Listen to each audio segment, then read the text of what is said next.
guys, we're gonna try something new, brand spanking new tonight. We've been talking about doing this for a while with some creators in the game, folks making content on Twitch, YouTube, in the game, all of the above, just making DU go, so to speak. So we're gonna have fun tonight talking about that.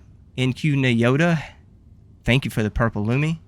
I was I'm gonna be honest, I was hoping everybody picked purple, and sure enough, folks were like, just give us the purple. That's what we want. So that's what we did.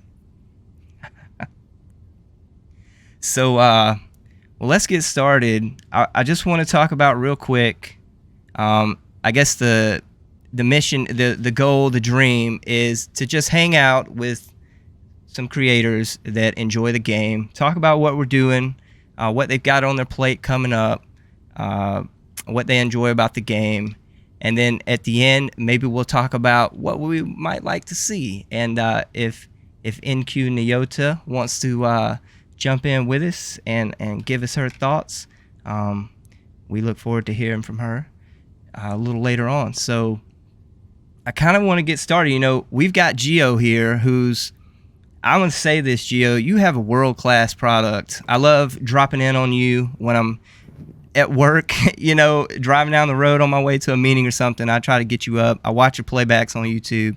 Just fantastic. What a great way to learn about what's going on in DU. So we're glad to have you here. And then we have Leeroy, who is the grand facilitator of Starlantis, right? That's his brainchild. A lot of awesome people out there helping making him or helping making that thing go. But Leeroy has done fantastic work. Also, a good job getting us all together, helping make this thing go. So we're really glad you guys are here, and kind of want to start off with just talking about what brought us to the game, right? Why do we like this game? What was it about it when we first saw this game that really compelled us to play? So, Geo, I want to start with you and just hear your origin story of Dual Universe. What got you here? JC. It was not Jesus, but JC, man. So JC, we knew him when we were playing that other game, the Landmark game, and okay. He was just dialed into what was going on with Voxel Farm, and the Voxel Farm thing was pretty cool because that was the core of Landmark. Landmark was built around Voxel Farm and their proprietary environmental engine that they use for PlanetSide 2. Pretty amazing stuff. But JC got all fired up, man. He had this vision of doing this space game, and we love the sci-fi stuff, and we couldn't get enough of that in the game we were playing. So he got things rolling, and what we didn't realize, he'd been working on it for a while already. Okay. So NQ got organized, and they did their Kickstarter, which was fabulous. They set all kinds of records in their Kickstarter. And then the week that they wrapped their Kickstarter, I'm like, all right, I better do this. So I bought a Ruby level access to the game, which is a lifetime sub. Nice. And then waited for the pre-alpha to get started. So it was fun. We spent all of our time. Well, I started streaming in 2014, and we were partnered with Sony, and we just got dialed into the whole EverQuest and Landmark thing, and it was a lot of fun. And we figured out what we really like to do, and that was go see what people in the community are doing. Okay. Look at the creativity, because when you're playing the MMOs, you're not, the normal fantasy RPGs. You're not seeing the creativity. But we all dug Minecraft, and people were doing crazy stuff in Minecraft. Oh yeah. And then in Landmark, man, it was unhinged. There were people coming out of the woodwork. People, especially a lot of creative people, a lot of them out of California, a lot in Europe, and they were building world-class stuff. I mean, stuff that game companies would pay you to do. So it was fun. We had a good time every day. We had a really good time. Hey, Taylor, welcome, man. Yeah, Taylor Budd coming in with a raid, with a party. So we got. All we got started in DU with the pre-alpha, and it was amazing. We were so excited. That first day that the servers went live, dude, it was a party. It was a party. We all just stood around. We didn't really do much. We all just stood around trying to do a couple of the tasks that they had set before us, but it was just you see all of your friends that you've been hanging out with for a long time, and then all the new players, because that was the thing about Novaquark and their venture with Dual Universe is they reached a whole new player base that we didn't know. So it was fun. And then the whole dynamic construct thing, dude, we were all down with that. That's awesome. Let me ask and you. So from there, man, it just evolved into what it is. We just waited for the NDA to drop, and yeah. How many folks did you come over with a group from LandmarkExplorer? Was there like a contingency of players that hopped over? So we have I think a dozen volunteers that run the show over the years, and it's an all volunteer team. And then all these people that we played Landmark with, I'd say maybe 25% of them signed up for DU. So we knew tons and tons of people. It was exciting. Some people changed their names, but some didn't. Like we knew Cerula from our time in Landmark. Xenoform, his name in Landmark was Squishimus. And then Destrin, you all know Destrin from ODY. Heard that name. Yeah, man, the dude that built the Rocinante and the Millennium Falcon. He was really amazing. So he would build these PvP, Avatar versus Avatar stadiums, the arenas, and they were cool. They were cool, but his big thing was the PvP, player versus player arena combat, and he was really good, man. He was like unchallenged. We had no idea that bro could build ships. Wow. And he just floored us. So that was a real treat. Very nice. Very nice. Well, Leeroy, let's throw it over to you. You've created Starlantis. I know you were in the space scene in beta, but how did it get started for you, Leeroy, in Dual Universe? So I have to give a Facebook ad credit for this one. I was cruising Facebook one day. I was getting a little bored of a couple other games I was playing, and I saw this ad for this Dual Universe game, and I was like, this sounds too good to be true. Like, there's no way they can do what they're saying they can do. I was like, you know what? It's day 3 of beta. I'm going to hop in here, see what happens. I hop in, and that was back when you could mine ore in the ground and stuff, and it blew my mind. I was like, I can build this little ship. I can go out and find this pixelated place in the middle of nowhere, because back then the ground took a little while to load in. And it was an amazing time. I played that game. It was, I think, like early COVID. It had to have been early COVID, like right when the lockdowns happened. And I literally played that game for a year straight. I didn't stop. I had nothing better to do. It was like everything I did, and I had an amazing time doing it. After that, it was like the addiction was set. I was like, I can see the potential here. The big draw for me was, you're one player amongst a many in one situation, and you could do whatever you want with that.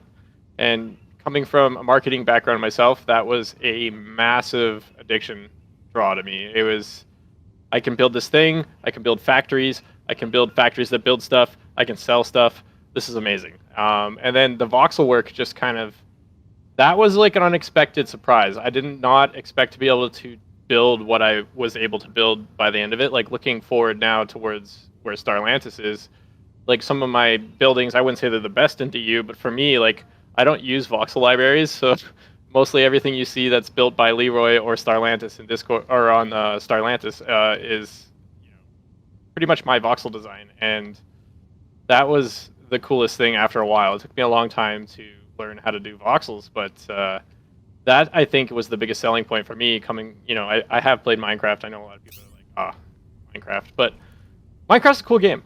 This game's a cool game, and I think this game has a lot more potential than Minecraft.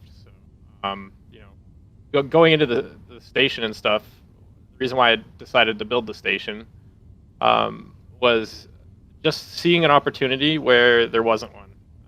There was a previous station, Utopia, an amazing station, and they had a different sales tactic, and I saw a marketing opportunity to change that sales tactic. So during beta, I kind of modified that, worked with it, seen what worked and didn't work. I originally used RDMS perms, where you didn't get tokens, you just had perms, and that worked limitedly, but it didn't work at its full potential. So then when release came around, I set my goal on making it so people owned the station, and we've lost a couple sections of the station, like small cores here and there through expired subs and stuff like that, but the majority of the station, I'd say 97% of it, is still there. So looking forward, I'm hoping in like 2 to 3 years we can see some expansions and just continue pushing the same situation we've got going on right now with the creativity of everybody else involved. And that's, I think, what we need to look at for DU is just all this creativity here and all this energy. We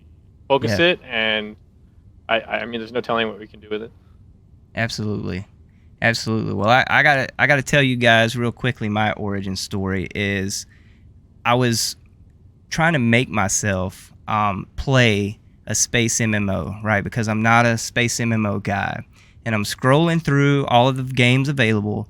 This one comes across, and I read a blurb that, hey, you can just make whatever you want in this game. And I remember just waiting to get home that day, because I was obviously scrolling at work and found it. And I was like, man, when I get home, as soon as I get home, I'm downloading this and checking this whole building thing out, because my main game at the time was City Skylines. That's what I did. And I get home and I make my little base on Sanctuary, and I was like, this is incredible. I can just make anything I want. Now, I saw some structures already on Sanctuary that piqued my interest. And when I got to Alioth, I've seen a couple space elevators, but I've seen just a lot of awesome constructs that just really blew my mind. Maybe this is day 2 or 3, that all I knew was build at some 90-degree angles, right? But just the building aspect, just being able to do what I want. I dreamed of making a beach house when I got to Alioth. Did that. It was a lot of fun. I was hooked. I've really just enjoyed the building aspect. But much like Geo, and you guys know this if you watch me stream, I just like to go look at other people's stuff. I mean, I'm doing it right now, right? I'm just looking out. I see Chimera over there. I see the Dome Lake, and I just love being around other people that are making stuff. So that's kind of still the draw for me, is to build stuff. And like you, Leeroy, I'm not some master builder.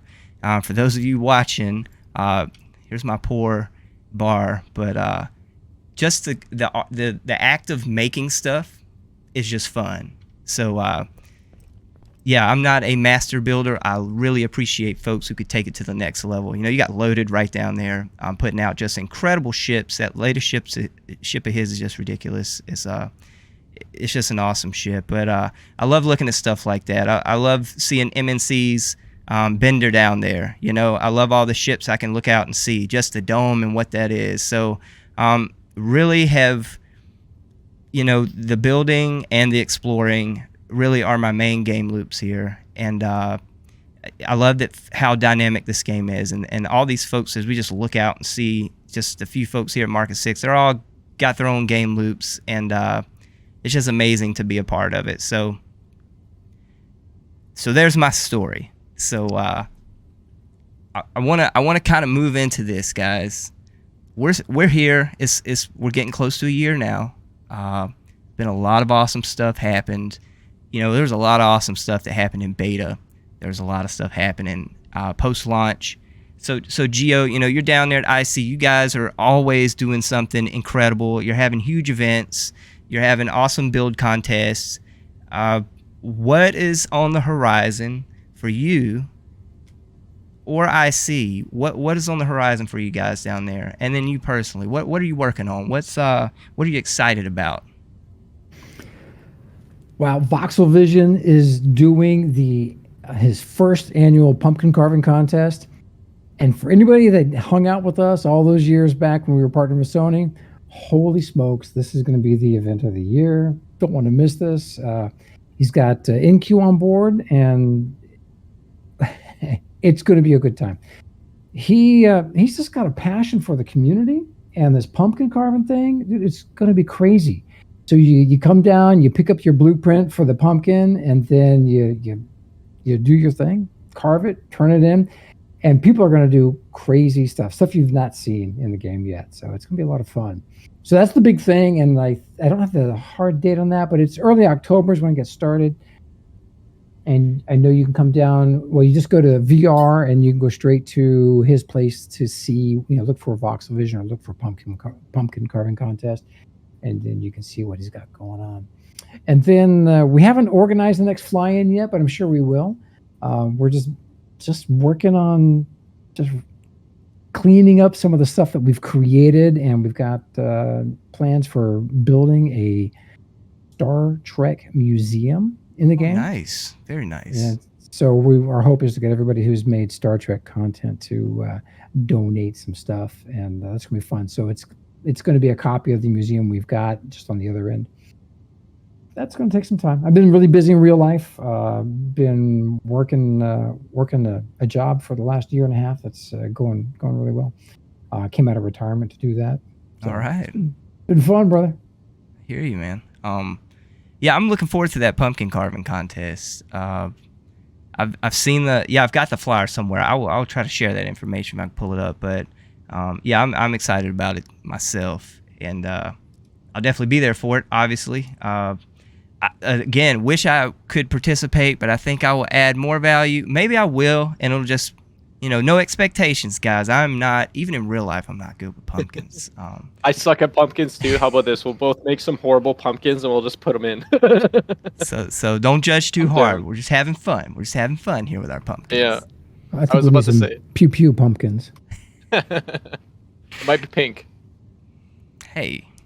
There you go. I am looking forward to it. I will say last year there were a couple events that ran in tandem around Halloween time, and I was really blown away. I was blown away with the pumpkins down at IC last Halloween, and some of the other creations for that NQ ran contest were just insane. And then there was this ship, and I forgot his name, and I feel bad, but there was a ship somebody created. I think it wasn't in spec for the competition, but it was such an awesome ship that I think he wins. Because he made it, and I don't have the creator or the ship name, and I hate that. But a lot of awesome stuff came out of last year's Halloween event. Kind of looking forward to seeing this pumpkin carving contest. Kind of on a, sounds like, and Gio, you're hyping me up too, man. It sounds like it's going to be kind of a next level type thing. I'm excited for it, really am. Leeroy, he's gonna have a lot of prizes. Oh yeah. Can we talk about that now, or should we wait? No, gotta wait for the details from Voxelvision. But he's been working that for a year. So. Oh wow. Ow. Hey chat, I see you, Orby. What's up, man? My fellow Sicarian. Grev, how you doing? Nut Space, thanks for the bits earlier. So I appreciate that, fellas. Leeroy. Now, I know you got Starlantis, and that's a full-time job keeping that thing up. And by the way, guys, I feel like everybody here is familiar with Starlantis. If you are not, you are missing out. You need to check it out. VR Starlantis. It's a quick trip if you want to go there in person. There's lots available. There's a ton of folks. I say a ton of folks. It is a very active place. Still today, there's folks basing out of there. You can find stuff there if you need to pick up some items. So go check it out. But Leeroy, what do you have going on? What's the future look like for you over the next few months in DU? We got a future together, but there was a question I was going to ask earlier, and I just didn't want to interrupt. But I want to hear the first game that you guys ever played, because I feel like that's a good question to ask, and I'm curious. So we could start with whoever wants to talk first. Like, what was the first game you guys ever played? After you, Gio. First game I ever played. Oh my gosh, it goes back. It was a game that was on the Macintosh. In college, I can't even remember the name of it now, but it was a text-based game. So we were doing the text-based MUDs, and then I ran a MUD, got my own server set up. This is during the '80s, and the name of it was Renaissance Exchange. It was a lot of fun. But yeah, so that was the first games I played. But the one that I got addicted to, and I played all the stuff everybody else played, all the Blizzard games. We played the original Warcraft, which was a lot of fun, and StarCraft, all those crazy games. But the one that got me hooked was EverQuest. Man, played that hard for over a decade. Very nice. Very nice. Well, let me. What about you, Sorvin? Yeah. What was the first game you ever played? The first game I ever played was Galaga on the Atari. I couldn't even tell you Oof, what nice. system, but oh man, that's the only game I knew existed, right? That and Pitfall and Pong. So there's what I started on, and then I gravitated. I was playing Legos pretty much until SimCity came out, and then I was doing that. And Mario Paint, since we're just quick run through, Mario Paint, I was a Mario Paint kid. Yeah, I played Madden. Sure, I played Madden, played GoldenEye, I played all that stuff. Mario Paint. Pilot Wings. I was really into Pilot Wings. So here's my story about EverQuest. I remember I asking my boss at the time, he was a gamer. I was at McDonald's, flipping burgers, and I was like, hey, what should I get? Should I get Baldur's Gate 2 or EverQuest? And he's like, you need to get Baldur's Gate 2. And so I'm sad, happy that I played Baldur's Gate 2, very sad that I didn't play EverQuest. So I didn't get my start in MMOs till later, but can't get that time back. But I'm Geo, I'm sure I would have been going for a decade in that game as well. So like an awesome game. Had I missed out, but there you go. There's my long answer. That's awesome. I love that. I guess I could kind of break into mine since I asked you guys. Yeah, let's hear it. The first ever game I played, this is going to date me a little bit, but I'm younger than you guys, I guess. But it was Super Mario on the original Nintendo. I guess it would be... I think it's Super Mario on the original Nintendo, right? Like, I would have been 3 or 4 years old, okay? So, like, yeah. I was young. Super Mario Brothers. I was really good at it, apparently. Like, I was, I made it, like, halfway through the game by myself, and then... So my mom's like, okay, this kid's good at games. So like the next biggest game I think I played would have been what is it? Like Roller Coaster Tycoon. Yeah, like the first one. Yeah, and I kind of went through that, and then a couple car games in between there. But the big game that got me would have been Diablo 2 and StarCraft. Those two games definitely drove me into the video game addiction. Especially Diablo 2. Like, I still play that game today. And then from there, I kind of went on to the World of Warcraft situation, Minecraft when it was a tech demo, all the way up until where it is now. But the game that I would have to say stole most of my time would be Rust. Spent a lot of time in Rust, probably since before it was a game all the way up until now. So a lot of people don't know this, but Rust was a tech demo in Gary's mod. And then it turned into Rust Legacy, and then it's in like Rust Retail, what you could expect now. So I went through that whole process from start to finish, and that process was such a eye-opening experience to how games are made. I value that experience more than just the game time hours, and it kind of got me, on the level of addiction to video games in a different level. It was like, okay, now I see potential, not just the game. And I think that's why I have such a weird look at the current DU situation. It's just I see that potential and it's still there. So yeah, a lot of potential. And let me tell you about what I'm doing right now. Out on Sakari with my boy Van Herk and Orby, and we are dreaming big here. So I've got this tower, and Van Herk was asking how many cores it is. Man, I can't tell you. I lost count. I was surprised. Like, I was still going. I was like, I'm at 1,200. I'm at 1,300, 14, 15. Yeah, 1,664 meters high is how tall my tower is out on Sakari. But we've got this little lake. Me and Orby hit it big with the gold, baby. Yeah. And Van Herk came out there.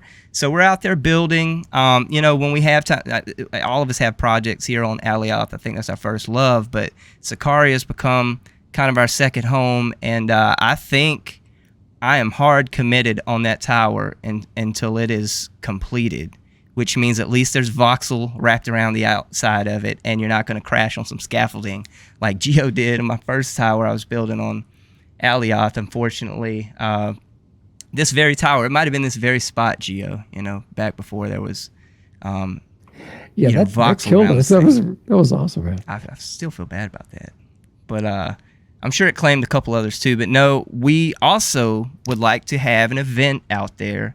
And that's something in the future. I'm really thinking about running this maze back again. That was a fun event, and I don't know if I ever released the official count, but 23 people did that. So that was huge for me. I really didn't know how many people would turn up, but that was a real fun event.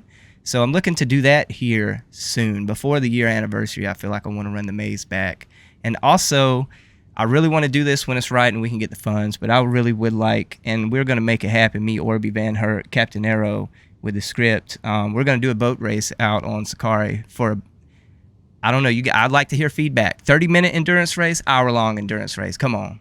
Do you think we should go hardcore with an hour for 1 billion quanta? We're not going to do it until we have the billion quanta raised, but looking forward to that. I like the idea.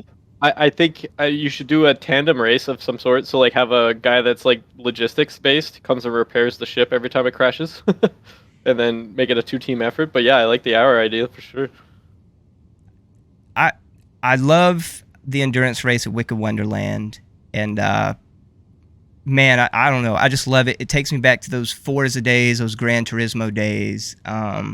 It really does. It feels the same to me. So I'm hoping we can duplicate that out on Sakari. Hey, I do have to say this. Grevlin's last day in Dual Universe, he claims, is this Friday. So it'll be a special dome night, whatever the case is. So you guys come out and check out the dome if you haven't. Another fun event that I always look forward to on Fridays. I think AD does that out on Tuesdays as well. But such a legend. Yeah, Yeah, it's so much fun watching folks. Well, for me, because I'm there and I'm really trying to find that winner, so I can celebrate him on the video. But you kind of start to learn who has won and who's there all the time. My boy Leeroy getting a win, that was like an epic week. So it is fun watching folks kind of become legends, kind of like in the Coliseum, right? These gladiators that sign up to get blown up. For the expense of everyone's entertainment, and also a chance to win some really cool stuff, quite frankly. So it's a we almost should like start a raffle for whoever, like almost like a contest. If you pick the winner, you win this much money. That would be that's interesting. Yeah, a lot of potential there. A lot of potential everywhere. You guys, Nitro City is coming along. That's another place that I know Booty's not here. Hopefully we can get him on sometime to talk about Nitro City. But there's a lot of places that have some awesome stuff to do. A lot of events that I don't know about that folks have set up, like Bone Shredder's airplane race, just right down the way from us. That I'm gonna make a point to do this weekend if the planes are out there. It's kind of out there, just south of us. So. Yeah, I'm always surprised. And Gio, I want to ask you, because you, like your stream, you're out looking at some amazing constructs. I feel like you have a good process on figuring out, where the awesome stuff is. And I guess, Gio, when did you discover that that's your thing? Going around, checking out the sites. And I guess what's your process of figuring out what you're going to try to squeeze in on a stream, because you cover a lot of stuff. It's always very impressive.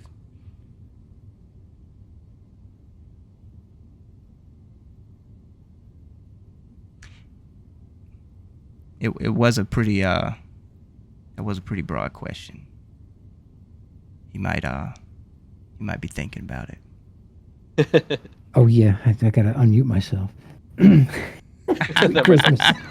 Sorry, man. It started in 2014. We're doing the she was, I don't know, what was it called, the alpha of Landmark, and just seeing these amazing things being built. I wanted to go build something fantastic, but I was being blown away by the things that we were seeing. So we started showing those off when we started streaming, and it just caught on. It was a thing. We just had so much fun, and of course. So all the nutty people would come join us and just do stupid things on people's wonderful builds. It was great. So in DU, it's like really easy. We fly around like you do, and then I hit my V key to show all the static constructs. And wherever there's a huge cluster, we go check it out. And then we just fly over the random cool thing. But I got to tell you, on this particular subject, though, what really blows me away about Dual Universe is all of the destinations that people are making. Starlantis, this whole place over here where you are, man, the dome, all that stuff, everything around Market 6, It's a huge list, and we see stuff all the time. We flew over Wicked Wonderland today. It's Nitro just- City. Nitro Nitro City is like a City. big place. Booty Bonsai, Huge. but going harder than that. He's got a Coliseum that's like full size, 1-to-1 scale. Absolutely massive. So it's the destinations, and then the newest one, the Titanic. Hello. Yeah, it is Yeah. ridiculous. It is It's incredible. big. Absolutely It incredible. floats. It does float. It'll never sink. So I might have reached our limit that quick on the Titanic jokes, but yeah, I fell in love with it, and I don't know. It might have been, maybe it was Van Herk, maybe it was Dekar from Hex Tech, but somebody was like, Swervin, you should just fly around. You should just do this more. Because there's one stream, I don't know what I was doing. I was usually just dinking and dunking at the base, just building here and there, and I just took off.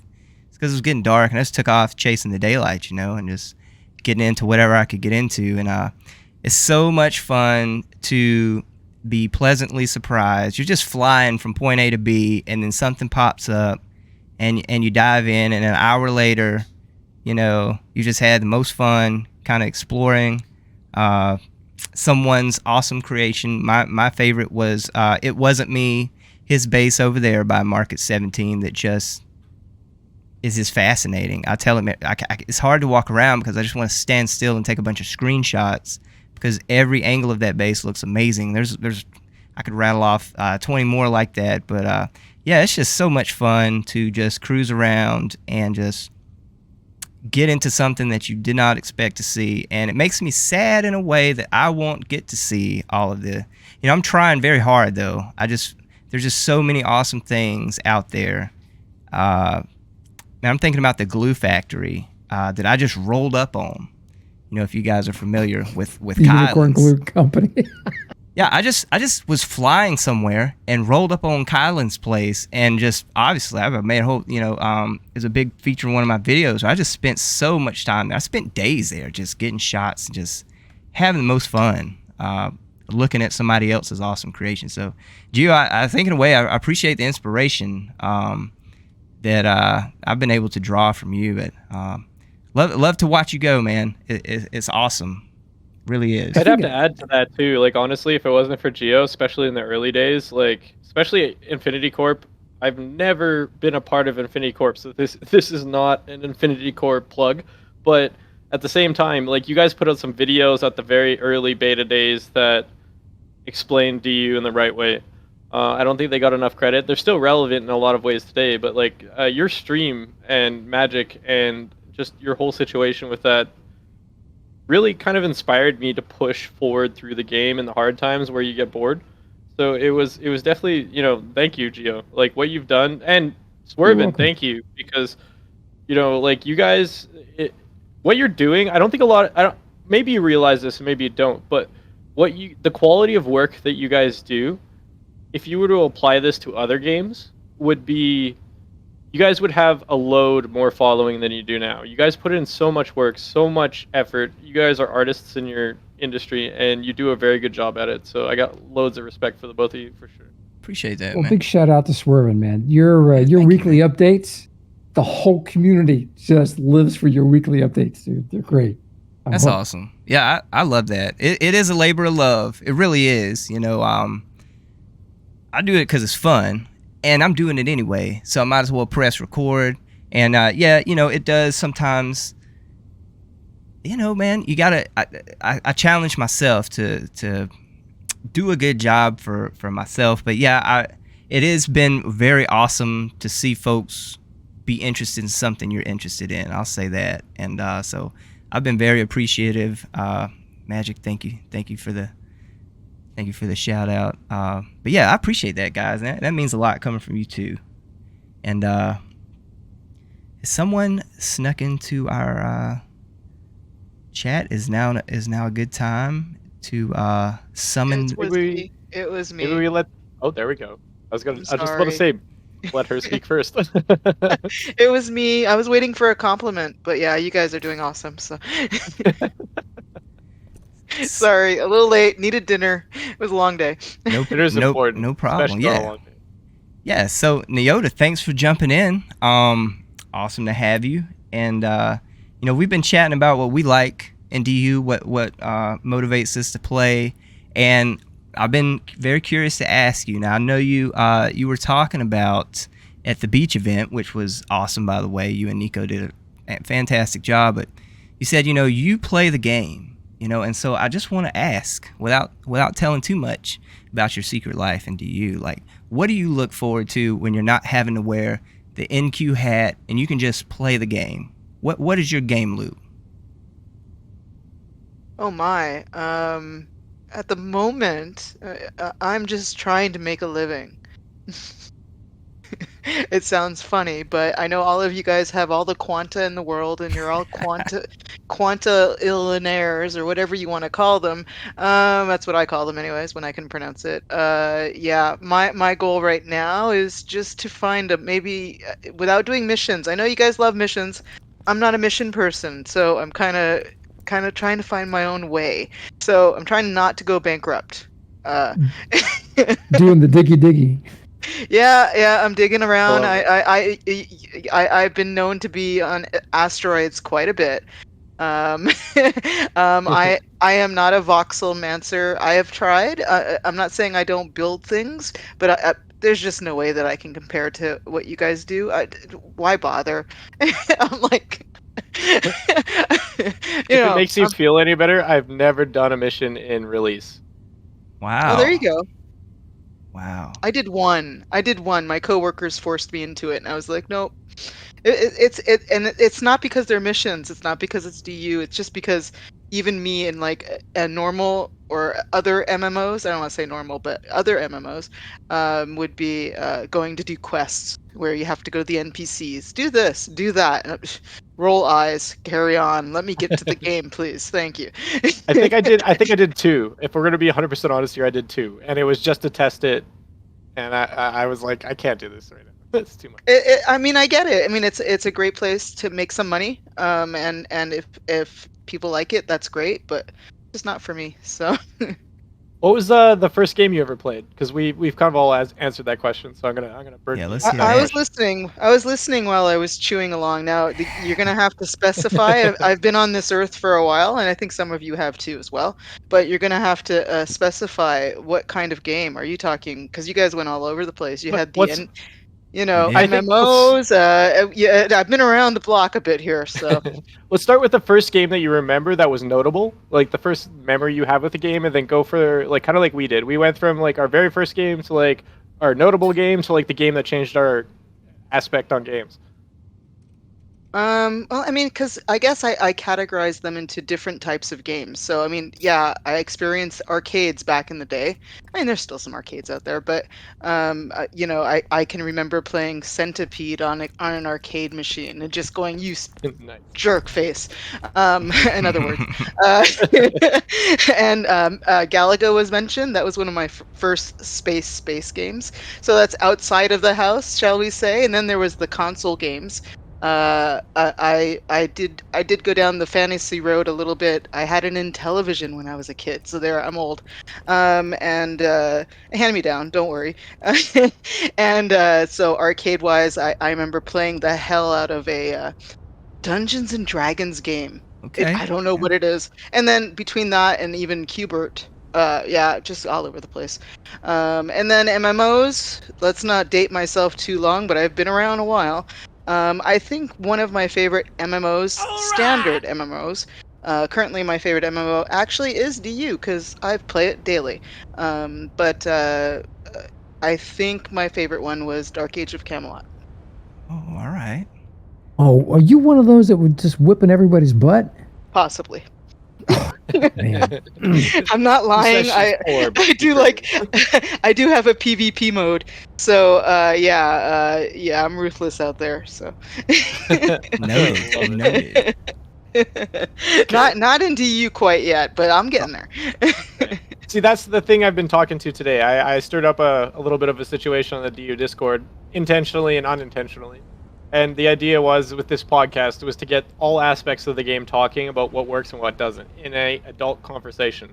So if you know my history with DU, I've had some I've had some weak times and I've had some very strong times. I think we all have with this game, and I think working for, the dev structure, that could get stressful. So I think we all need to like take a step back and realize we all love this game. That's why this podcast, we're gonna name it on Spotify as the No Friendly Fire DU podcast. Is that it gives a space for, I know this sounds weird, but it gives a place for people to talk about the game, what they're doing in the game, what works and what doesn't in the game without getting attacked. And I think that's important because we've never really had that in DU. We've had roundtables, we've had discussions, but there's a lot of negativity involved with that. We're trying to create a space that's regular where we can just casually have fun conversations about what works and what doesn't. I'd appreciate like anybody that's interested in voicing their opinion on that to get in contact with Swervin or myself or Geo or even Nyota. How do you say your name? I honestly is it Nyota? It would be Nyota, yes. Yeah, okay, cool. Just get in contact with like one of us, and let's have a conversation, an adult business conversation about the game, and that's kind of what I want to do. I think that's a good step forward for what we've got going on right now. Yeah, and All so right, I'm going to go back to you guys. You asked me a question. It's my turn. So Sorry. currently, as DU stands, I'm going to stay on topic. I'm being a brat today. So currently, as DU stands today, what is the date? August 10th. I'm assuming the people that I'm speaking to actually log into the game, and many of our viewers that are watching. So when you go into the game, what is it that you like the best? The freedom. I mean, there's a lot of things in it. There's a freedom to do whatever you want, build whatever you want. I mean, within reason, of course. What is it? Is it because you can fly to far away distances? Is it because you can go stalk somebody and kill them? What is it? What is the one thing? Because you guys were on the same subject earlier. Because I was listening, of course, but you didn't really specify like right now, today. Not what brought you in, but what today is keeping you there. That's fair. Who wants to lead this? Geo, Swervin? Yeah. Flying. Just, I love flying. It's my favorite thing in any game ever. And here we get to do it like no other game. Because you can fly incredible things that other people made that I could never make. And for instance, 1K, that stream ship he made us, I mean, he made that a long time ago. But that thing's a joy to fly. So I do a lot crazier stuff when I'm not streaming, but it's fun. You guys don't see all the deaths, but it's good. Yeah. So flying, but truly, I fly with purpose though, and that purpose is just to explore and find stuff. I just it takes away from. I love building, but it just takes away from that because I just love seeing what you guys do. It's amazing. Swervin, let's go with you next. Yeah. So for me, it's building. Just the fact that I can just go play house. I can go make some arbitrary bedroom. And I really enjoy, and I would get into the RP all by myself, right here, and just I'll go hang out in my living room. Why? Because I can, just simply because, and I made it, and it was always my dream to be in an MMO where you could make player housing. It started with playing player housing, fantasizing about having that, and it be non-instance based. And there's some games on the horizon that boast that, but here's one right here that you can go do it. And so I always look forward to just doing it now. Just like Geo, I end up going out and looking at other people's stuff. But the thing that my true love in this game is just, even though I'm not a voxelmancer, I don't do it on the level of some others, but nevertheless, that's my love, is to just build. I love that. That's awesome. So, I guess if we're to break into the next guy, let's hear it, Leeroy. It's a little bit of everything. I like to kind of put this all into one bubble and say it's strategy. I've heard, I think it was you or Booty. I think it was you now that we've had this conversation a couple different times that described the game as SimCity one time, and it blew my mind. Because I never looked at this game like that. I was like, this game's like Minecraft and Star Citizen and Elite Dangerous and 5 other space games and maybe a couple building games and throw in Factorio, right? And then a real-time strategy game almost like Civilization, possibly even StarCraft in a way, or Overworld if you played it. You know, like this game kind of like ties that all into one space. You know, it takes all this creativity and all this strategy and all this possibility and puts it into one location. And that's what got me like, you know, into it. So to this day, that is what drives me in at the number one. If we're gonna be like local right now in the current time, like right now, what I'm doing is just I'm modifying my factories. I built all the cores. Like we have over 1,000 large cores for Starlantis to expand when the player base is there for it. And right now, I'm just working on making sure all the expired subs are filled in. We're doing a great job on that. I think we've got 9 left that have, you know, like not too hard. And then I'm building ships. You know, the PvP or PvE side of things is definitely something I want to experience. So I'm working on adapting my factories to pump out PvE ships. And then the PvP side of things, like Starlantis has always been neutral, and we will always be neutral. But the Leeroy Corp, I mean, like it's kind of neutral. So I'm gonna build some PvP ships. We're gonna, I don't know, I don't want to quote myself on this, but it's not like I'm gonna become another force in the system, but we're definitely going to produce some PvP ships and see what happens. So that's kind of like my situation right now, just trying to, you know, take the current situation and move forward with it.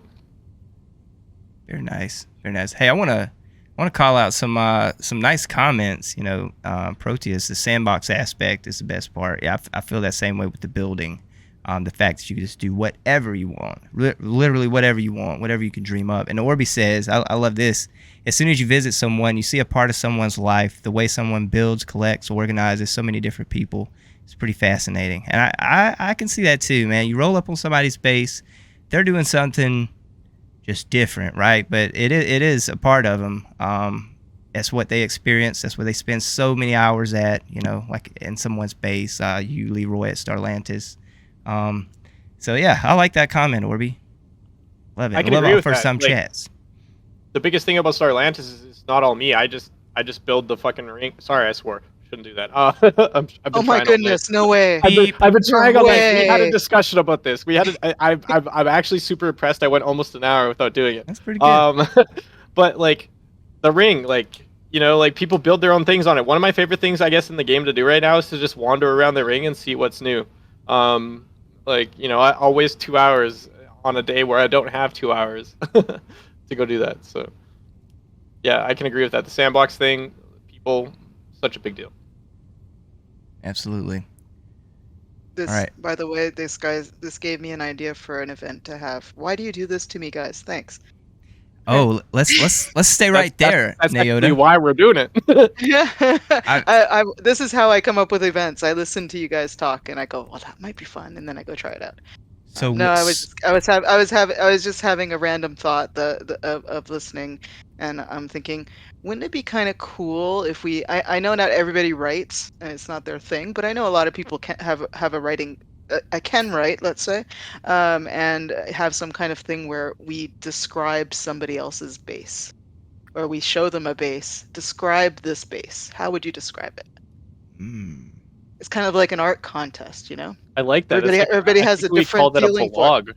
Yeah, or something like that. No, but it'd be interesting. You get people to go to a sort of like I said, like an art contest. Go look at the Mona Lisa. What emotion do you get from this? What are you seeing? Is it the haphazard way of things people have in the corner, or is it because it's completely organized and secret, or you know, I don't know. I was just thinking maybe that can get fleshed out somehow. I like Yeah, that. you could have people like do up their own write-ups and then use ChatGPT to like rewrite it if it needs to be, and then Don't even go the GPT. You know, okay, so I experimented with that to try to make some like stories for Starlantis, and like I just gave it basic character and timeline, and you'd be surprised how accurate it wrote a story about Starlantis. No, I wouldn't be surprised at all. It's very scary, and then it takes it and it enters it into the Matrix, and then you're forever screwed. Yeah, Starlantis forever. You and Starlantis forever in ChatGPT now. Sorry, I didn't mean to interrupt your train of thought there, Swervin, but I had a random thought. So I'm not. Well, I was just gonna ask you, what are you thinking about for your next event? So you just like read my mind and just went on with it. So there you go. There you go. So we were supposed to have an event going on this week, but it got a little delayed, so there should be one coming out. Cross my fingers and toes next week. It's going to be a longer event. I'm not going to tell you what it is, of course, until it's Okay. out because Okay. it needs to get finalized and all of that stuff. But it's going to be a longer and a kind of a competition event. No, not PvP, but something where you guys get to earn points. You have to figure stuff out. It should be interesting. Well, we look forward to it. I hope so. We'll see. Every time we have an event that's different, I always like cringe, going, "Oh no, is this the one that nobody's going to participate in?" I think you've got a good track record, at least from my viewpoint. But I feel like I speak with others. You know, the last few, every one, matter of fact, that I've attended, I've had a lot of fun, and so yeah, look forward to it. Look forward to it for sure. I like the summer event you guys did, Nyota. It gave us a chance to see the team more or less. Yeah. Because every place where you can go get a surprise had the name of one of the devs on your team on it. So that was enjoyable. It was nice to be able to include people and get them all involved and give stuff out. There was a lot of free loot, right? So, and I thought it turned out great. Nicodemus did a great job with Yes, he did. decorating. I had some ideas. I might have steered the ship a little bit on that, but he did the decorating. I can't take credit for that. So, and so I thought it turned out great, and especially with the participation of everybody that sent in their constructs to include, the shark stuff, the Ferris wheel, all of Yeah. that great stuff. It just looked so festive. It looked so beachy. It was right on theme. Was happy. Yeah. So I got a question for you, Nyota. How are you guys describing Dual Universe to when you're doing your marketing to people that are not familiar with Dual Universe yet? How are you describing It changes. From last year, from release, we're still sticking with the same, pretty much the same idea because it's the same game, pretty much. As a sandbox MMO, and with a huge focus mostly on building for the most part. That's pretty much where we're at with it currently. That's right where. So, hello, by the way. And Code, hey man, welcome. So one of the things we've been talking about, both on our stream and just in the community in general, we talked about it before the show here, was the desire for things to facilitate storytelling, because after all, it is a creative building game, and people are doing these creations. They're building. A lot of people are building because they have a story to tell, or they want to tell a story. And one of the things that the idea's been percolating for a while, and we need like an NPC, and our thought had been. Wait a minute, that sounds like a curse word all of a sudden. A lot of people don't want that anywhere. How dare you tell us how to play our game? Hear him out. Hold on, hear him out. Yeah. This is going good places. It should be a PNPC, player created. I get in trouble. I get in trouble for a lot of stuff I say, so I have to call you guys on stuff. PNPC. Well, so the thought was having our character model, basically, that you could plop down on something that you've built. It's static, but give the players the ability to script it. So you can walk up to it and say hello, and it can do emotes, like maybe dance or whatever. But from a storytelling perspective, taking something that we already have in the game, our character models, and giving that as a placeable item that won't walk around, won't move, but that you could interact with, I think could be a lot of fun. So it's an idea that someone mentioned it on our show a while back, and I'm just utterly consumed by the idea. I can't stop thinking about it. So I'm looking for like the low-hanging fruit kind of thing. So it'd be something that you'd put on your ship or on your base, have it sit in a chair or laying down on a bed, or just standing around, manning the shop. So when you go to visit someone's shop, hey, you got a shopkeeper who's there to greet. What I love about that idea is it allows the player to kind of create story around their construct. You know what I mean? Like you can have this, like, I guess it's kind of like a hologram, maybe. Like you don't have to call it an NPC. You can call it a hologram. And you click it, it does the same thing an info button does. It just looks like a player. Maybe I know with it, like I've heard within the game engine, it's you can make those things move. That would be cool. Doesn't have to happen. So like an info button that looks like a player definitely would be super cool. That's an interesting idea. It's the first I've heard of it. Sorry, I didn't hear that on your stream before, Gio. It's interesting. It's an interesting. First when you start describing it. Not my idea. I know, but I'm usually listening to as many streams as I can, and I don't remember hearing that, so I feel bad. I was just at first, quite honestly, my first thought, and maybe it's just because I'm tired, but my first thought was, wait, does that mean that it's your puppet and you get to tell it? And then I merged. It suddenly the idea started making sense, and I was like, wait a minute, it's our robot servant. Wait a minute. Yeah. You know what I mean? Yeah. So at first, the first impression was like, huh, and then after I'm like, huh, having our little. So instead of having a screen telling you what's going on at your base, you could have a stuffed animal, robot, somebody. Like, the player-based shops everybody's been asking for. This would be the perfect way to tie that in. Like, have a info button that's a hologram that you can buy stuff from. Yeah, I think that would be. I think in a perfect world it would be wonderful. I don't know from a technical standpoint if that would be possible or easy or hard. I couldn't tell you guys, but I'm going to pass that along because now that idea is stuck in my head too. But at the same time, there's potential for abuse. There's potential for the whole slave thing.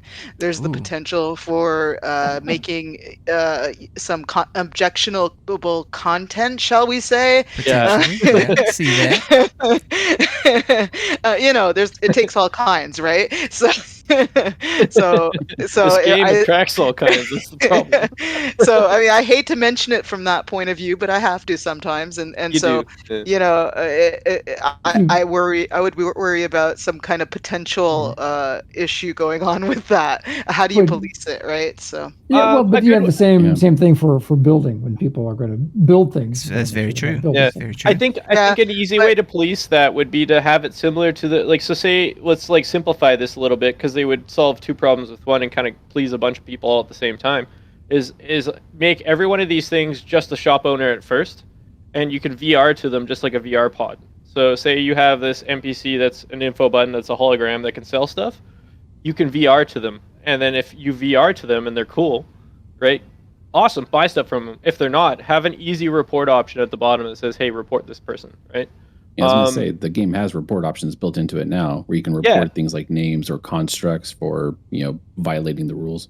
Are you saying that the chat should be modifiable by the players? Because that would be the issue, right? So Mr.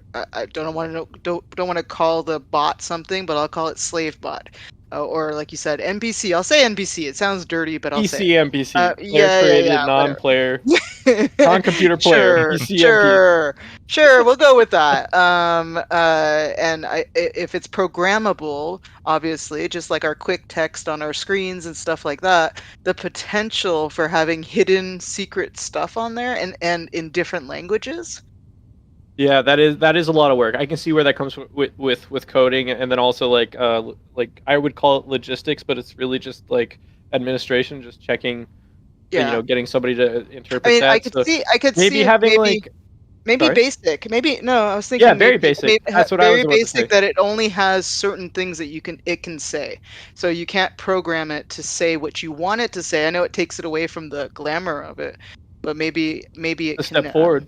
You could do it for multiple situations. Like you could start with the shops and then move off to like a welcoming bot or like another guy that we control the dialogue for it. We have the approval. We don't let you guys control it. I know that sounds really sad and mean, but at the same time, that's how it goes. Yeah, that's how it goes. So the thing is, storytelling is such an important component or aspect of the game, and there's a desire for for something like this to really facilitate storytelling. And I think that would be enticing for a lot of people that have come in and built something, but they want to do a little bit more, but they're missing that one thing to do it, and that's an NPC or even the pets that we have. Those are really cool. I'd love to be able to have one that's when you walk past it, just place it on my construct. When someone walks past it, it just beeps or makes a funny noise. I from a pull down menu pick the noises it makes when you walk past it. But things like this to add just a little life to the game, because currently the only life you have in the game is just when you bump into other players. Oh, I get that, the backstory and stuff like that. Yeah.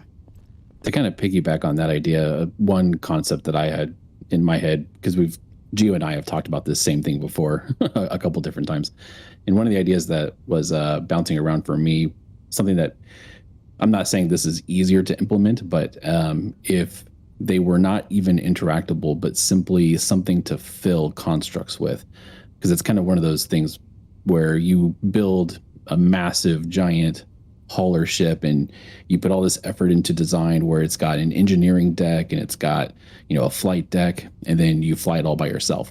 If you could right click on a seat and say populate with NPC, and all that does is just plants somebody who's sitting there. Do the same thing for a keyboard. So right click on a keyboard and like under the advanced menu, say populate with NPC, and it just generates a standing NPC who's standing at the keyboard. Looks like he's kind of using it just to kind of like fill out constructs, make them, like Gio said, make them feel alive. For making content that would just be epic. I could see Swerve flying around with his crew. You just simplified possibilities are endless. Yeah, that's wow. Yeah, that's amazing. Really great recommendation. Is it just dreaming about what you could do, like you just said. The possibilities to create content. Man, sounds like a good time, guys. It really does. Yeah, definitely. Since I have a decent amount of people here and I have this brainchild of mine that comes to engine speeds, I was thinking, I don't know if you know what direct specific impulse is, but like on a regular rocket in real life, you have specific impulse. So that's how fast does the gas come out of the rocket, and that's how fast the rocket goes, like its maximum speed, right? So I was thinking, just to kind of create a carrot on a stick for everybody that uses a rocket in the game, basic engines, how it is now. And then every step up from there, increase the percent for the speed maximum that they have. So say you have a 5 kiloton ship at, 20 Gs of thrust. That ship can only go 20,000 right now. But say you had the exotic weapons, which are like the highest tier, the end game, right? And this is what I'm hearing for the PvP guys the most, is like they want to have something at the end game because that's what they're all about. That kind of creates that like appeal to them, right? Something to work for. So I think this would be like a good carrot on the stick for the average player, even if you're not PvP. Every step up, so uncommon, advanced, rare, epic, you gain a little bit more top speed for your engines. I think that's a very easy change that would take very minimal resources inside NQ that might generate a lot of, I don't want to call it energy, but it may be opportunity for people to see new things, I don't think it would change the current meta very much. I mean, the current meta right now is open, so it's an early time in that meta, and I think it wouldn't be a bad idea to sort of alter it already. Whatever you guys think on that. Some of you guys might have more experience on this, but that seems to me like something that I would like to see change. Yeah, I don't know. What do you think about that, Nyota? I don't really know what sounds compelling. Vamp's like, hey, might be some flaws there. I don't know. That's tell him to get in here, Vamp. You want an invite? I got you on my friends list. Yeah, I think talk about it. Matter of fact, I think we missed. He might ask earlier, and that's my fault, Vamp, because I totally read it and then. I'll send him an invite. 1 second. You know me multitasking. But I will say this, guys. We have done an hour. That's what we were shooting for, and I'm okay to keep going. I want to be respectful of the commitments you guys have made. And one, I want to say thanks to all of you for jumping on. Geo, really appreciate it, man. Leeroy, Nyota, Code, appreciate you jumping in here. But yeah, I could keep going if you guys want to hang out for a little bit and talk DU. I'm completely down with that. But guys, for real though, thanks for coming out. This has been a lot of fun. I hope we can keep doing this. I hope we can make some schedule that accommodates as many people as possible. I know this is tough for the folks on the other side of the planet right now. It's very late for you guys. Love to hear feedback around that. But anyway, for you guys coming out, I appreciate it. And thanks for everybody in chat showing up and hanging out. So I'll be quiet now, and we can get back to it. I got time. I'll just say thanks for hosting this. Thanks for coming up with the idea, and thanks for doing this. I hope it's an ongoing thing. I would like to hear more of what you guys have to say and stuff. Maybe not about my past games that I've played, because I've played some really bad games. But that could be a whole other episode. But definitely thank you for taking that initiative. While DU, we all know, is not the most perfect game in the world. I don't think any game is perfect. None ever reached perfection for me anyways. But the community that stays is strong with it, and I hope everybody continues to stay with it. First anniversary coming up, man. Yeah. Come on. So I've got something. I mean, Swerve and I love to go look at people's creations. We love to tour stuff. The one thing that I know I want to see the most that I just can't tour at all is the Ark ship. Are you guys ever gonna open that up? I don't know. Is there? It's man? But no, it's a special little place. You're not allowed to go inside. We used to be able to. Do you I guys know. go inside? I'm gonna drop that bomb. I know. I've heard. I know. Go tell them. But now it's off limits. That's what makes it even more special. I haven't been in the Ark ship since Christmas, I think. So no, do we go in there often? To my knowledge, we do not. Be honest, you guys have staff meetings in there. Don't lie. I picture that. We that. did have no. We did have a birthday party in there once. Oh, that's so awesome. There it is. Yeah. Made a birthday cake and yeah. Embarrassed the heck out of somebody. So yeah. Yeah, the cake is a lie. We have fun too, guys. It's not all serious. So. I know. Okay, so we got Vampskull. I don't know. Vamp, be kind. Yeah, he will. Don't worry. He wouldn't be in here if I didn't trust him. He knows me. I know him. So, Vamp, you had something to share. Share it. I want your opinion. You're a PvP guy, so talk to us. Be nice. I am not a PvP guy. Shut up. I have done a couple of fights that were not really fights, but no. So the thought I had kind of relates to the alien cores, and I don't want anybody to think that I'm trying to take anything away from PvPers or anything like that, but it's because the alien cores are a king of the hill mechanic, which naturally favors the winner and makes everybody else work that much harder to try to challenge that position. And I think that scaling things according to the resources that are tied to the ability to acquire them will continue that, and it's a matter of balancing and providing the ability for everybody to be able to challenge a position. And I worry that wouldn't be possible. So what about alternative resource acquisition locations? So say, like, I know some people in the PvP general chat tonight, when I was in there poking around a little bit, keyword poking, they're one of the biggest recommendations I heard was having the Rex have some sort of lucrative loot. So what if we were to take some of these alien core loots and very rarely, like I'm talking like one in maybe, if you want to be wild about it, 1 in 1,000 ships have some alien core loot on it. That would make that situation a little bit different because now you have an alternative route for that. Is that something that you think would help, or? Personally, yeah, I think that having a little more, incentive to go to those places, the chance to find something really valuable and really useful would help a lot. It would help kind of ease that imbalance in the power structure. Holy hand grenades, Batman. That's an incredible idea. I can't take credit for it. I got to give that to Warlord in the general DU PvP chat, who actually, he should hop in the Discord and have a chat with us one day, because he definitely fits in. So he's a Legion guy, I'm not going to lie, but at the same time, he knows how to have an adult conversation, and I love that. So, Wait a minute, we all know that Legion doesn't exist. hey. But Lots of rumors about Legion. Apparently, most of them aren't true. So I'm not Legion. I hate. Believe. No. Let's not get into that. But yeah, I had to snarky remark when I got a chance. Me too. I just did. What I would like is more information about that idea. So if you could send that to me, because my fingers are tired of typing today.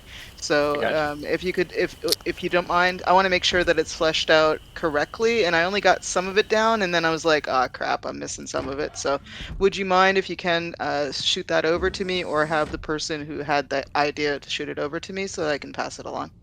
So Vampskull, send her a good write up, and then I'll send her a write up on what I heard, and then that should work, and we can kind of tie the both together, because that's kind of what inspired my comment. Okay, give me a couple of days. I'll send something to your way, Nyota. That's perfect. Thank you. I appreciate the help. I'm not the best note taker in the world, but I try. Anybody that claims they're a good note taker is lying. I'm just being honest. No, there's some people that are good note takers. Really good note takers. It's scary. Magic. There you go. See, Magic is a real good note taker. I'm speaking for her. That's my fault. But or I does feel she like have a really good memory? She stays on point with what's going on.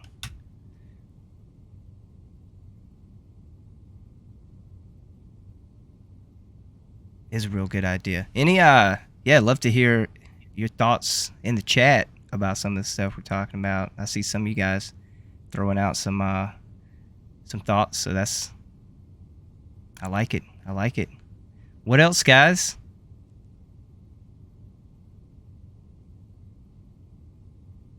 I mean, if you want Leeroy to talk, that's like my biggest asset. I can talk. So Yeah, what do you want to hear about? Right on. I want to hear about some of those bullet points we were talking about earlier. Some ideas you had. Okay, yeah, I got a couple on here. We brought up the one. So number 2 was Rex. Let's boost the loot. I took what I remembered from the comment and the situation that we talked to in the PvP chat with a bunch of different PvPers, not just Legion, others. And I kind of applied it to the last comment we had. So the first one, though, which I'm not going to lie, is a very cool one. And it would be the element only extra small core ship situation needs to change. So a lot of people are like, it was fun when it happened, but like having the element only extra small PvP ship situation seems to be something that people kind of want to push away from in a way. I really got into it. I haven't done PvP where I shoot somebody. I've ran from people a lot in release. Don't get me wrong, I'm really good at that. Talk to me later about it. But the actual fighting people situation, if we could go back to something where the extra small core ship situation doesn't apply. So to do that, I think what would be a great idea would be possibly having shields let 1 of every 10th shot through the shield so that it hits the actual ship. I mean, like, even in, Star Trek, you have... I'm a big Star Trek fan, Geo. Even in Star Trek, you have some shots that make it through the shield. Let's add a basic shield, uncommon, advanced, exotic, rare, or rare, exotic, and then have each shield have a bit better, maybe penetration resistance, where, say the basic has 3 of every 10th shot goes through the shield, whereas the exotic, maybe it's 1 of every 10 shots. And that would make the voxel ship a little bit more, I guess, relevant. And then, adding in my whole, like, your exotic ship goes faster, that kind of gives that carrot on the stick. Like, we've all played MMOs, right? So, like, I think if we're looking forward for DU and not just being selfish about the situation, the best way to improve DU is to make it more carrot on a stick. To tie that down and make it simplified, addicting. So that's kind of what I got from the PvP conversation I had earlier. The ship engine situation is my idea, but the shield situation, I kind of just interpreted that from the PvP guys. The other one that I've got would be like just adapting. So it was number 3 on our list. Just adapting the PvE situation, so the player versus everything situation where you have the instance, and kind of tying it into a PvP matchup situation. So if you could imagine where you just like want to do PvP, just like you do PvE, where your ship gets damaged, it gets returned to you, but it's damaged, so you got to repair it, big whoop, but you still have it, right? You don't lose your investment. Having a matchup for that would be cool. So like say like you have 1v1, 2v2, 4v4, 10v10, 25 versus 25. Like have these like matchup situations in an instance where the winner gets some quanta or like some loot, maybe even alien cores in the high end, or not alien cores, but like alien core, materials. If you're doing a 25 versus 25, I mean, like that's almost the same as having an alien core fight. But you could randomly match people up, so you could have like just average Joe jump into this, and if you win, you win. If you lose, you lose. It might give the PvP guys a little bit more, what do you call it, like competition, because they can go out and like actually schedule this stuff and just like find people. Yeah, I want to just to kind of wrap that up, because in my head, I just think, all right, a solo queue to go PvP somebody, just hop in a solo queue would be awesome. I might actually try that. Not that I was not going to try PvP at some point, but man, that sounds like a lot of fun. Just, I'd be real curious. What do you guys think in chat? What do you guys think about a solo queue? I know we're just pie in the sky here, so no pressure, Nyota. I would love to hear just what you think about that conceptually. If we could have a solo queue to expand it, maybe a 2s, a 3s, and an ELO system. And I know now I'm getting a little crazy, but yeah, like Leeroy said, a loot system. I don't know, man. That sounds like a lot of fun. Just be interested to hear what you guys think about that. Yeah, Divadisu, it would be a good way for players interested in PvP to try it out for sure. Yeah, I mean, Vampskull, you're the only PvP guy we got involved right now. I've done a little bit of it, but if anybody has some share on that. I'm not a PvP guy. That's not what I've heard. you are our appointed, because none of us are PvP. I'm sorry to be speaking for you guys if you have some secret PvP alt out there. I tried. But none of us are PvP guys. But we do appreciate PvP, right? We want it to be fun. So I'm thinking about it. I like the idea. I like the idea that it gives you a competition, whether it is random and you're just pitted against somebody else randomly, or sort of like a battlegrounds kind of thing.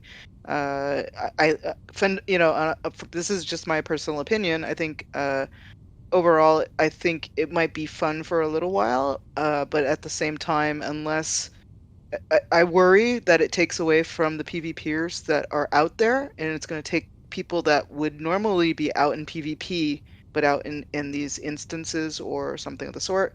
So that would concern me in that part of it, I guess. I like the idea. Fair. I think the competition idea is great. I think that gives people a lot of motivation to participate in it. And PvP is scary for a lot of people. A lot of people don't want to PvP. So having a lower risk. Yeah. So less consequence, kind of. Let's see how this works, and okay, I can lose this ship and I'm not going to cry about it, unlike me dying on an asteroid somewhere whimpering to my coworkers and they're laughing at me. But yeah, I think my intended result from that would be that these people that queue up into PvP that have never done it, because I think that's a bridge that we need, or a gap that we need to bridge. Like there's a big gap between builders and PvPers. So without getting too controversial right now, like Care Bears and PvPers. I've been categorized as a Care Bear. Like I like to build, I like to have fun. Okay, so PvPers have fun too, don't get me wrong here. It would be awesome to have one of the guys that I invited tonight in this conversation, because they could probably add to this at a at a really high level, but I'm going to do my best from what I've understood from their situation. So just watching PvP groups through Starlantis, because Starlantis has been this weird middle ground. It's always been neutral. We don't attack nobody. I've never shot a gun. But do we have PvP groups that have lived on the station and that have operated and that have attacked alien cores that may or may not have seized alien cores from Legion? Yes, we have. Like, not we as Starlantis, but like, you know, the community itself. Like, it happens, right? If you create a community, people are going to pull from it. It doesn't. It's like the game, like, you know. So when it comes to PvP, creating that community for PvP is hard. Because that gap is so big. It's hard to take the people that play the game just to build, fly ships, and haul, and push them into PvP. You have to almost like give them that bridge, right? So that's kind of like not the only reason I designed Starlantis the way I did, where everybody owns it, because I can't tell people not to be there if I don't like them. I've never done that. If people don't get along, I'm just like, that's your problem, not mine. You own the location, you bought it. The person next to you bought it. Like, deal with it, right? So when it came to the alien core situation with the warp beacon, like, I realized that I could try to push the game to allow Starlantis to have a warp beacon, and I did so, and it worked, and we got a warp beacon. But it also kind of had unintended consequences. My unintended consequences with it is the big PvP groups fought so damn hard to stop each other from doing that it literally drained a lot of them of resources, and they ran out of players. And forgive me if I'm wrong. I this is just my perspective on it, but like, I'm talking to the PvP players that might be listening to this right now. But like, a lot of this, I think, with the matchmaking system would be to give people that opening experience to PvP. So maybe at the low levels of that matchmaking service, like 1v1 to like 1v4 or whatever, very low payments. It just covers your fuel, maybe like some voxel loss, but it's mostly if you lose a negative, right?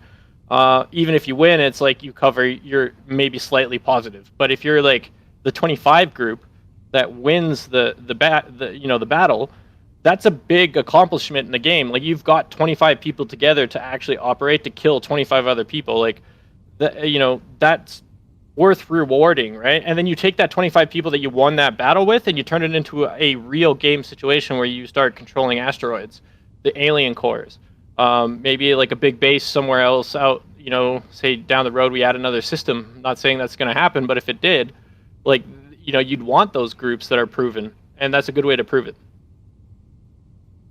And I will say that the PvE has, I know we're talking about this very thing, but the PvE, tell you what, I had never, you see the video where I showed the first time I ever shot anything, I was getting all the achievements because I'd never done any of it. So, and thanks to Orby for inviting me out. That was a lot of fun. So, yeah, I think PvE has done that in a way to at least let you go see what it's like to shoot at things.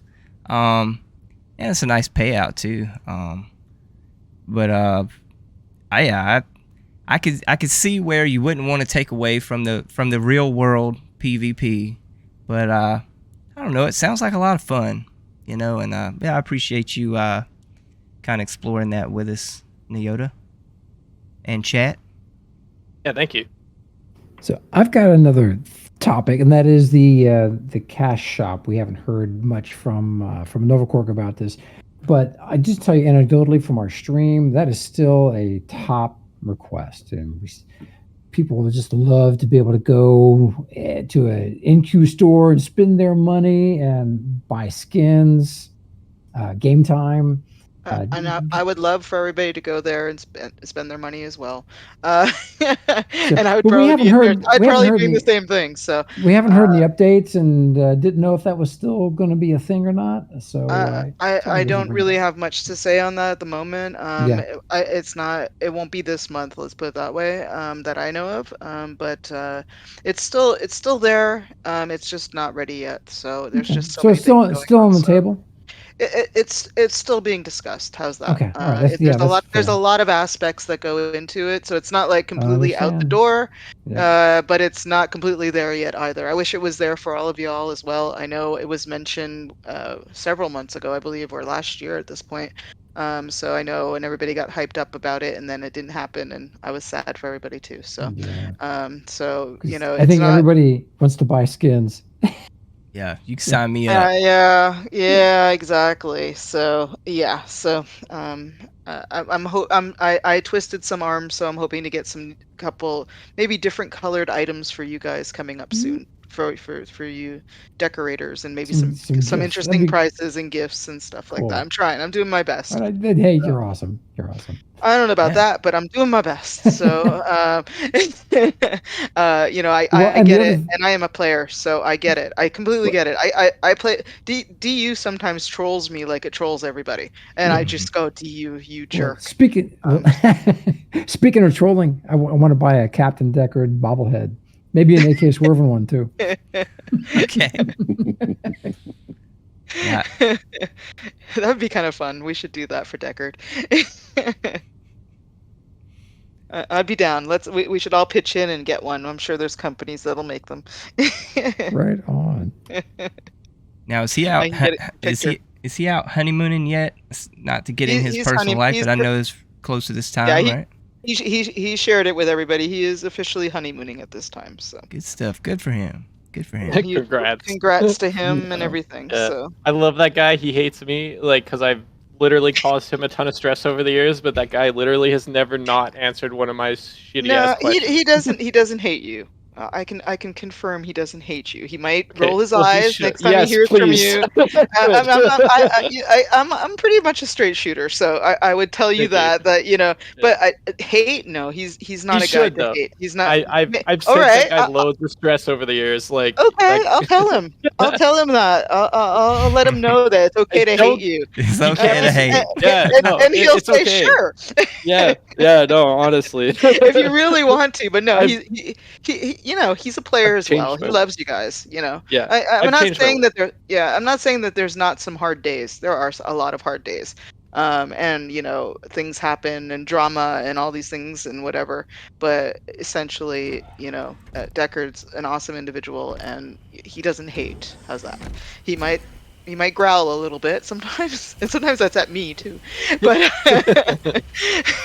when I bug him for things, and I go, "Can you look at this, please? What about this? Why did this happen? He What's strikes wrong me with as this a game?" very strong person and a leader, and I like that.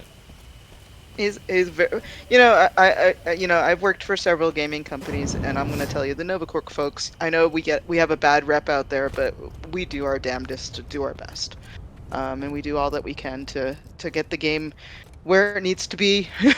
It might not be there yet, but we're doing our best. So I see. That's what I love about it. Is there's a drastic difference, a big difference between like the first 6 months of beta and now, and you can have 6 months of good times that lead to bad times for a month, and then spend 2, 3, 4 years chasing that. And you guys have done a lot. I do know a decent amount about the game engine, and I do know a decent amount about how hard it is to work with this game and add things to it, and you guys have a limited team. So what you guys have done in the time that you have done it, I think is very respectable. You know, some stuff that happened in beta, like, we're all honest here, like, a lot of people got mad about it, including myself, but like, I've looked past that because the stuff you guys have done since release, a lot of it has been very positive and honestly very thought out, and you know, very minimal bugs. Like, you know, you have the odd exploit here, the odd annoying bug there, but like nothing that seriously ruined the game. So I have to give mad props to you guys. You guys are doing a good job. Absolutely. I'll Absolutely. pass that along. You know, like I said, compliments sometimes are far and few between. DU is just one of those games that everybody plays their way, and what they want is always something different than somebody next to you wants. So it's Your guys' very hard to marketing please campaign? everybody. You guys Pardon me? marketing your guys' marketing campaign should be there's 10,000 ways to play this game. Make it 10,001. I'll happily pass that along. No problem. You might end up seeing that somewhere. I might have a little pull here and there. Yeah, I mean, there's there's a lot of possibilities, and like I've said in the past as well, DU, everybody, you know, once DU hooks you, you want the game to be the way you want it, and so it's super hard. So we've made a lot of decisions, and some people are like, well, that's not how I play the game. If it's not about PvP, and we mentioned PvP, no offense to the PvPers at all, but if it's not about PvP, what do we care about this update? While the builders are going, oh my god, this is the holy grail, kind of thing, and so excited about it, or something like that. So it's really hard, pleasing everybody, and Dual Universe is diverse. I mean, just hear everybody hear it in the chat and whatever, and how we talk about playing. And we're like, yeah, I'm like, I don't touch voxels. It's not my thing. Well, I touch them, but very gingerly, very carefully. And the VPT tool, yeah, me and the VPT tool are not friends. Okay. Me neither. I thought we'd be best friends, and it Yeah, did me not too. work Yeah, out. yeah, Same. I know. That's my Exactly. story. Yeah, exactly. I was told that the VPT tool would be my friend, but Whoever did that was yeah. such a genius, though. Like I was so behind that idea. Like that tool has literally done a lot for the game. But I thought, like you thought, like everybody else thought, it would be a great position. But like for me, it's too tedious. Too tedious. Yeah, it's not my friend, okay? But then I look at what some of the players are making, and you're just like blown away, and you're like, okay, they made friends with the VPT tool, obviously. Yeah. So but again, like I said, just like the marketing slogan that you were talking about, there's so many different ways to play Dual Universe. That's all there is, and to me, I mean, I'm not one of the old-time alpha players or even the beta players, even though I played in beta. For me personally, there's always something new to discover in Dual Universe. I'm not lying. At least for me, it is. Indeed. Yo. I feel that way. Yeah. You're an old-time player. You've been playing every day. You're doing your calibrations. Yes, I know about calibrations, and all of that. Fun fact. Never done I've done calibrations back when you could do like the plop down and replace thing, but like Starlantis doesn't own, like, the org itself, and I guess the admins of the group don't own any mining hexes. There you go. So you saved yourself from that. Well done. Yeah, I did, but I loved it. I just never got good enough in release to get one of those. You know what I mean? So like, I'm sharing that just because I want people to know you don't need to. Yeah. No, I mean. Well, I did a load of asteroids. See, there you go. So you got your supply right there. So I love asteroids. So yeah, so do I. I have to admit it. But I have my moments. I'm like, oh, I'll be out asteroiding for several days in a row, and then after I'm like, I don't want to go to another asteroid for a long time. And then I'm like, oh crap! No, only a couple of times. Okay. I feel like Koval would be commenting right now if he was here. Probably. But yeah, so but there's just I just feel that maybe it's because I didn't play an alpha and I didn't explore every inch of the universe. But to me personally, as a player, and I do play daily, guys, there's no joke there. And I am watching stuff constantly. I see what you guys are saying in game. Don't even get past me. Oh, believe me, I am no stranger to the fact that I am critical on some things, but I do it in a semi-private situation. I'm not. You gotta express yourself. You gotta express yourself. I'm not trying to censor anybody's opinion. I'm just saying, it's here it's definitely funny. Like this is the No Friendly Fire podcast. This is a positive situation. So for me, I find that I'm constantly. I'm constantly asking questions. My coworkers probably hate me at this point, and I'm always going, but how do I do this? What? Wait, what? We can do that? What? What are you talking? What? Wait, what?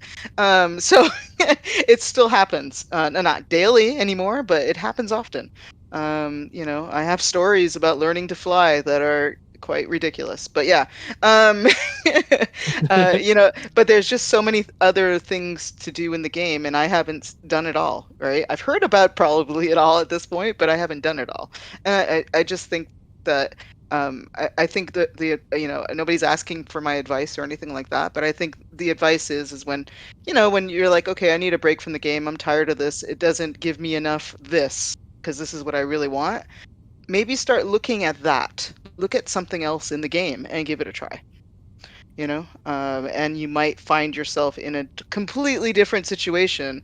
Last week you were Voxelmancer extraordinaire. This week you suddenly got a taste for the PvP world, and you're dodging bullets while you're going to a PvP asteroid or something like that. And you just never know what you're going to find. I find that an amazing portion of this game. That's just me on my high horse. I'm sorry. No, you're right though. You're right. You like, okay, so 902 PE Gaming is somebody that I really wanted to be here tonight, and he joined the game on release and just fell in love with it and has not lost that. And his biggest thing for the game was exactly what you just said. He's like, I don't know anything about this game. I know all of you guys do. Like, because he went out and sought out the most knowledgeable people, which I think in most MMOs, that's people that play MMOs, that's kind of what you do. You go find the people that know the game, right? So like, he kind of like went out, found the people, and then when he saw what we were doing, he's like, I can't figure it out. Like, what are you doing, right? And he just like was one of those people, asked all those questions, asked, I'm not gonna lie, I love the guy, absolutely one of my best in-game friends, and annoyed the shit out of me for the first 2 weeks I met him. And with all the questions, right? Yeah, but I've been there. I was there, right? And one of the biggest things that I didn't have when I joined in beta was because the alpha guys were very. I mean, I have so much respect for everybody that played alpha, but there's very few people in alpha that wanted to share their secrets with the beta players, because beta was like no wipe. Like, that was the idea, right? And we're not going to get into that. We don't want to talk about that. But, like, long story short, that was the idea on day 1 beta. So when you entered day 3 beta and you're this, like, opportunistic little guy that's, like, talking about the game and, like, super energetic, they think you're a spy. And I'm not going to lie, I didn't make it very easy for him. I saw some guy do, like, vertical atmospheric engines on their ship to make, like, a floating platform. And I made this, like, little ship that said spy ship. And I flew to ODI's like main base. I flew to IC's main base, and I like just walked around in this little ship called the spy ship, and as a guy named Leeroy, and I just discovered what they were doing, and I was like, okay, so industry is a big deal. You need to do industry. You need to, have community. You need to have people around it. So like that's kind of how like my first few days of DU went, and a lot of it was just purely like, I don't know anything about this game. I gotta figure it out. We got a lot of great questions and comments in chat, and I think Swerven's going to have to just kind of scan through those, and maybe we can post them. Yeah. First, I thought we had CodeInfused. You got to be and I don't know, he might be muted, but we have to ordain a resident Lua guy. But Divindusu was asking about a GitHub scene, and I thought there was one, but it sounds like he's doing some good work. I wish I could help you out with those questions. Sounds like you're in deeper than I can hang with from a knowledge standpoint, for sure. So just looking back, seeing some comments. Conflict zones, that sounds interesting, but also when we're talking about how can we generate some PvP activity, conflict zones, here's, was it Brew that would just fly a ship out in the PvP space and dare somebody to come shoot him? I saw somebody else do that. I really love stuff like that. I wonder how the community feels like that. So those were, in essence, conflict zones, right? Or did that pique your interest as a PvPer to go out to a place where you knew other folks would be out? And I'd like to hear some conversation around that. That's a very Elite Dangerous style situation. So that actually would be pretty cool. Like, imagine in the safe zone where you have like these, spaces where you can just hop in if you want to. It's like a choice. That would be pretty cool because it brings people. It's almost a similar situation to the instance situation that I was just talking about, but like definitely more applied to the game. That is actually a really good idea. Speaking of PvP racing, Orbidity and put on the death race, right? And that was the first time I've ever been shot at, and I gotta say, we fully expected some Tusken Raider action on that course. I think that was the intention, but that was a lot of fun.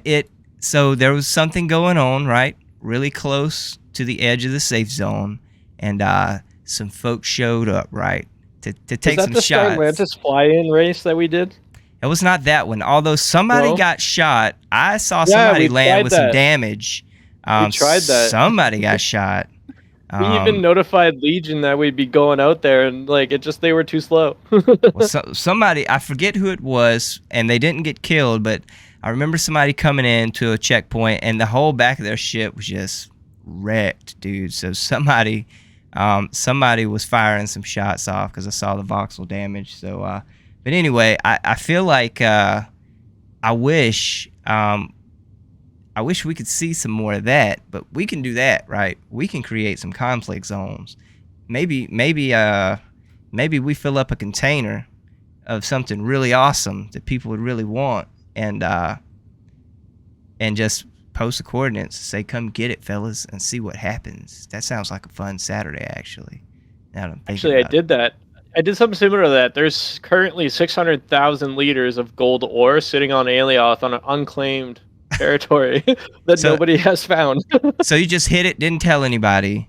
Okay, so I'm not gonna. Yeah, like I had this plan. I designed this plan. There's actually on the Starlantis Discord and also in the DU general chat, and I think the PvP chat. I might have posted this.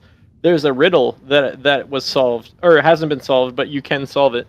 And it gives you the coordinates of 600,000 liters of gold ore on Alioth. Like when it gets claimed, I have a ship there. It's a dynamic core that's buried like fairly low, so you won't see it on the radar. But like when it gets claimed, I'll know. So nobody's claimed it. That's interesting.